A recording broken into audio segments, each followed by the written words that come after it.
Hi Carlos, right, I have to admit, I'm not 100% sure what you want me to talk about with regards to this box, so I'll just talk about everything I can think about it, and hopefully we cover what may be concerning you. So initially, the box on the 8 hour, the London Open, 8 o'clock, the London Open in the UK time, is it's just a strategy from Billy TT on Forex Factory, where he trades the candle, the first candle, from 8 till 8:15, and then trades the breakout.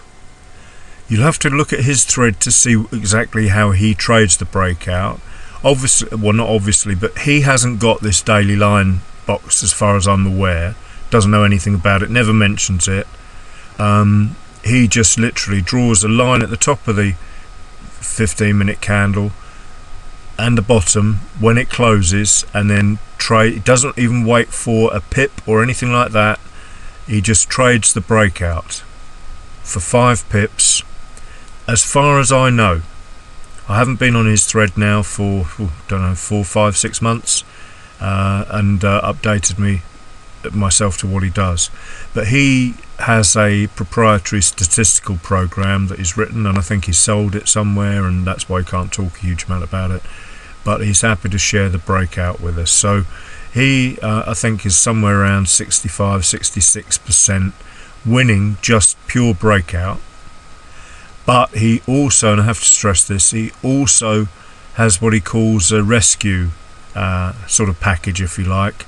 He's an ex-professional trader, prop trader, and he will suffer drawdowns, hedge stuff, I think, and all sorts. So it cannot be trade blind.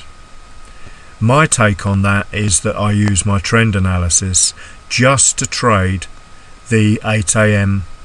open. So if it happens to coincide with his 15-minute box breakout, then I'm all over it like a rash. And I'm talking about the histo alerts now and my 3 candle reversals. So the way I would literally approach this is the same way I would approach any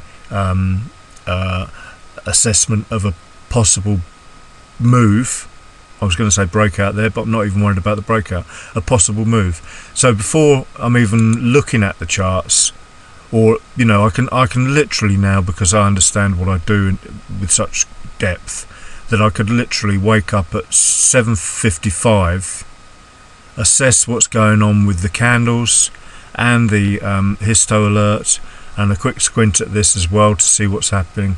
Same with the hourly ATMA, if there's a nice slope on it, and so on and so forth. And I could be entering a trade 3 or 4 minutes later, or whatever. I don't necessarily wait for the opening of the 8 o'clock bar. So I know that's a bit vague, and it's probably not helping you much, Carlos, but that's it. Now, as far as the daily line break box is concerned, I mean, that in itself, let's assess this on the 5-minute chart now. There's the box there. I mean, I can clearly see we've got we can't be looking for shorts. If I started, let's put a vertical in there in the middle. 15-minute, I can't possibly consider shorts. I could consider shorts if we were below the 0 line, of course, but because we're not, then I've got to have a long bias.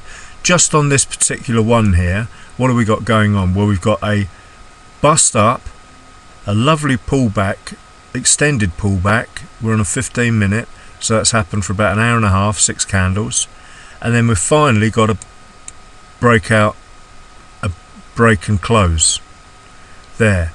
I know we're looking at this with hindsight glasses on, but I wouldn't want to be trading against, I look at these things all the time. When I find an H1 that has done something, let's just have a look. I know I'm jumping all over the place now, because it's because I'm not I can't be totally focused on what you require of me. So here, look, H1, M30 rather, busting above the 20 line, above the ATMA, the hourly ATMA that is, and then we've got a break and bust, and there we go. Very little pullback, and then continuation. The hourly, I haven't even looked at that either, and we're not even looking at the cable, oddly enough, we're looking at UJ. So I didn't even notice that, I do apologise. There, an hourly. This is such a powerful thing, in my opinion. You know, we've got a bust above the 0 line, pull back for 2 candles, break and close there, and look what happens. It just goes up. There's not even a noticeable wick on that one. So always look for these things, guys. Here's one here by the looks of it. I'm talking about this one and this one. Bust up, pull back, break and close. We might have had you might say, well, why haven't you picked that one? Well, for starters, it's not the busy period of the day. It's not just come through the 0 line, which I want to see most of the time.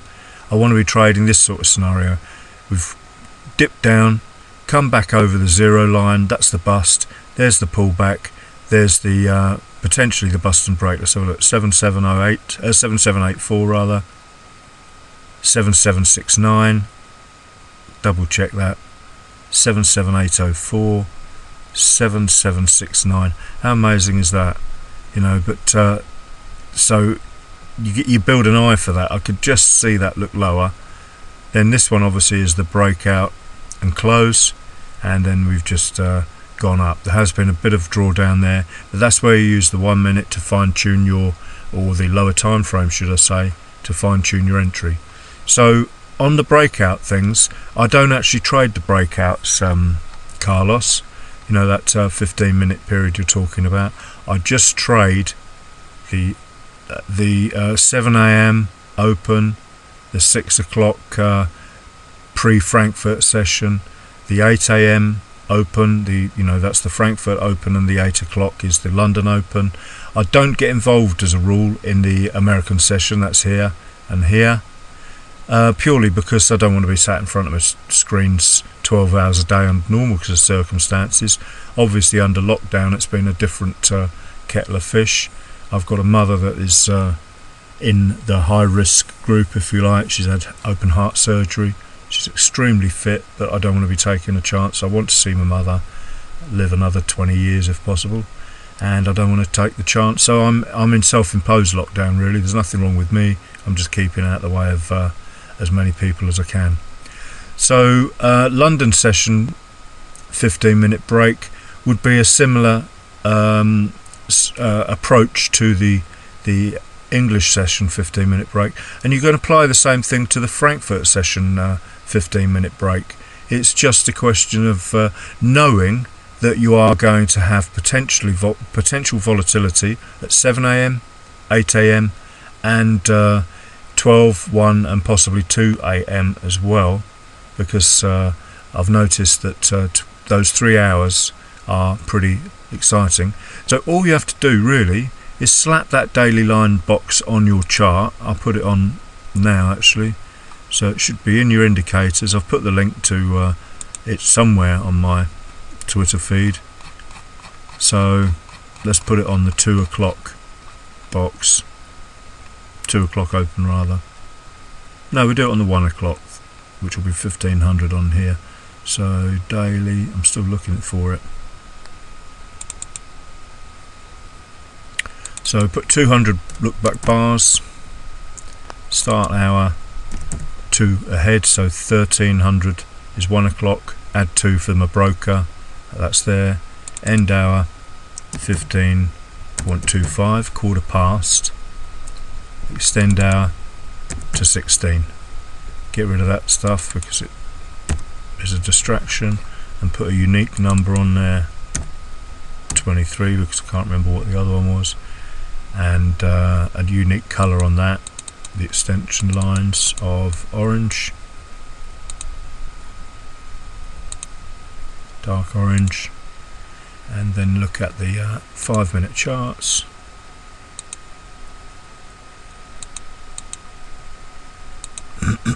And there it is there, and there. Looks like they're a bit whippy. You can always change it to half an hour or the whole hour, break out of the hour, whatever. There's one that actually worked, and there. So stick that Dailylinebox's indie on your charts, and then do your own homework, do your own back testing, see what works often. You know, they are good. You know, if you build your own set of rules for them, really. I don't know quite what else to say, Carlos. You did ask another question as well. Let me just pause this and see if I can go and find it. Back again. Right, okay. You asked about the ADR and why I chose that. Well, again, this is one of the least precise things on my charts. Really, it's just like it's almost identical in use as the 8 hourly 8 EMA, in that it's just to look and see whether we're overextended. Again, like the rubber band effect when we're down here, miles away from the hourly 8, so it looks like it's time for a pullback, which does happen. And same thing goes for this. The 5-day, I used to have 20 days on it, and it's like the EMA, you could say the same. This could easily be the 7 on every time frame, or the 9 on every time frame. There's no whatsoever, in my opinion. And same with this. You know, this could be, the reason I put it on 5 is when we had that sort of monster few days, if I'd have had it on 20, I wouldn't have a true representation of the recent history, if you like. So 5 days is a trading week. It's not Monday to Friday, of course, because 5 days would take you over the weekend and all sorts, but it's 5 trading days, of course, the calculations. So it could be, you know, Thursday to the following Wednesday or whatever. The other thing to mention about this, Peter E, the indicator,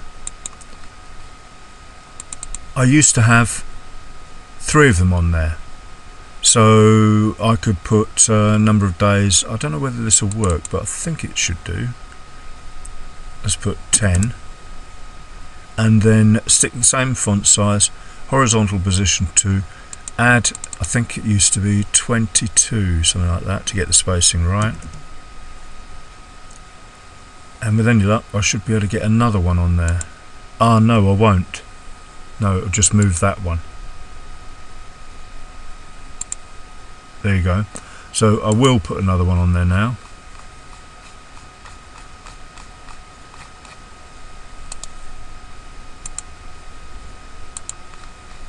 Daily range Peter E. 10 days, 250, 10. Sorry, I'm just trying to remind myself of the settings. So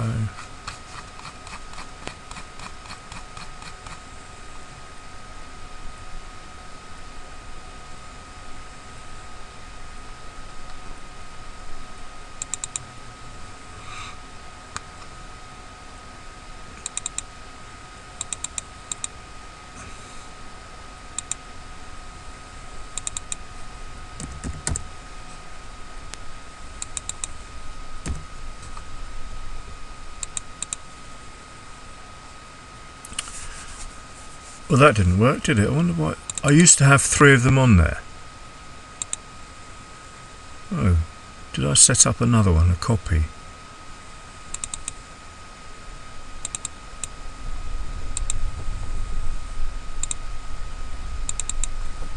Apologies for this, but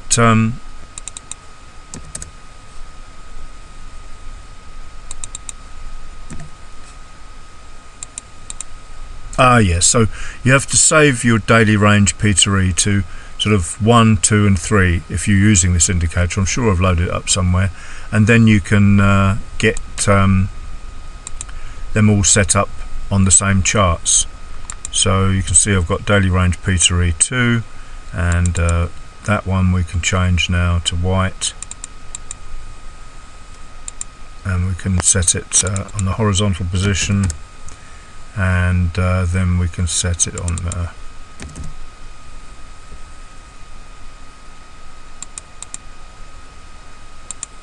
there. So you can have different settings, 10 days, 5 days, and you could have one above that for 1 day, and as many days as you like. So that's how I used to have it set up. No, it doesn't answer your question, but yeah, so you choose your days as you want. When it's, when you haven't got the stupid volatility that the COVID-19 caused, then, yeah, 20 days. But it's no good having 20 days if you've got masses and masses of volatility in the last 5 days. You want to know roughly what the average daily range is on a shorter time period, in my opinion. So hopefully that answers that question for you. Hopefully I've covered you on the 15-minute box breakout as well. Any other questions, Carlos, by all means, just keep asking away. I don't mind, guys at all, because it all sharpens me up as well. And sometimes, I learn things, I get trades, people ask me a question in the middle of the day, I'm studying a chart, I see a trade, I'll take the trade as a result of making a video. So, it's a win-win as far as I'm concerned. It must be karma. Do good things and good things come back to you. So, thanks for watching, have a great day.